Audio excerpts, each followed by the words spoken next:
টেলোমারেজ enzyme, যেটা ক্রোমোজোমের telomere অংশকে ধ্বংস হতে দেয় না, ফলে সেল বুড়ো হয় না বা এজিং হয় না, এবং সেল এজিং না হলে জীবেরও এজিং হবে না।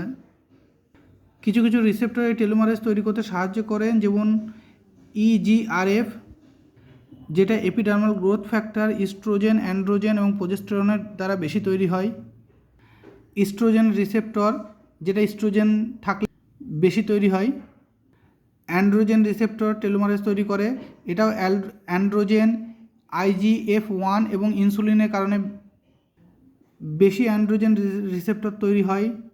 এছাড়া WNT রিসেপ্টর, যেটা 19টা WNT লিগ্যান্ড দ্বারা উত্তেজিত হয়।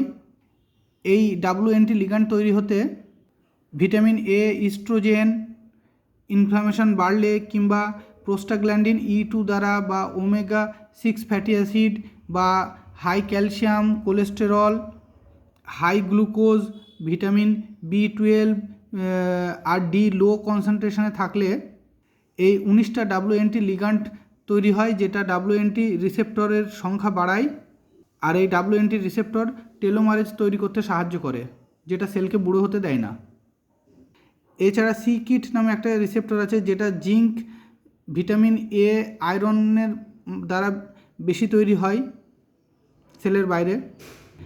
এছাড়া stem cell factor C-KIT receptor বেশি করে তৈরি করে। স্টেম সেল ফ্যাক্টর তৈরি হতে estrogen, testosterone, prostaglandin E2, vitamin A, zinc সাহায্য করে।